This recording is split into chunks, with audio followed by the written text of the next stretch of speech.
Okay, today is part one of 2 videos dealing with hip mobility. Today, this first video is on anterior hip mobility, so the front of the hip. I'm going to have 4 exercises I want you to work on.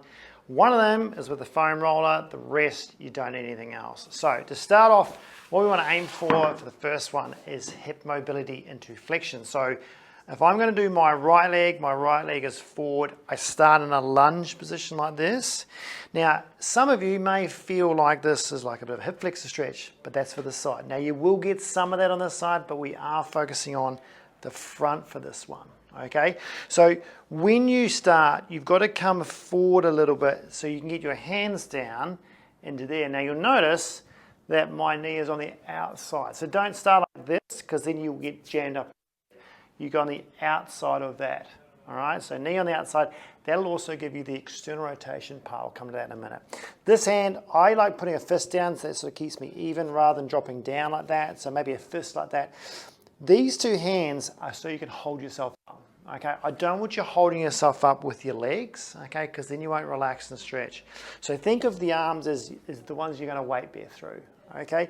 Now from there, what you're going to try and do is keep your heel on the ground. And I want you to slowly slide forward into this position here like this, okay, until you get a stretch on the front here. Now, you might feel like it's a little bit in the hip joint as well, which is good, okay, but it can't be the jamming pain, okay? It's got to be like a stretch, like you're stretching soft tissue out.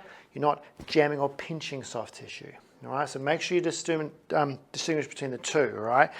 So it can be a bit of groin, it can also even be a bit of hammy if you're a little bit tight there, okay? But regardless, what we're aiming for is how far forward can you get your knee, how far can you drop your hip down, and that'll give you a hip flexion, and then how far can you let that knee go out to the right, if it's my right leg, which is the external rotation part.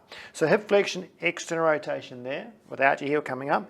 Now you will find that you'll get a little bit of a stretch probably on the front of this one, okay? A little bit of quad, a little bit of hip flexor on that one.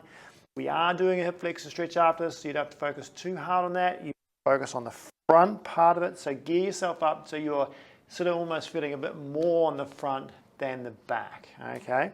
So that's your hip flexion ER, both sides. You want to hold those stretches for about a minute, even up to 2 minutes, no longer than 2 minutes, but at least a minute to get any sort of change and stretch in the tissues and in the joint, all right?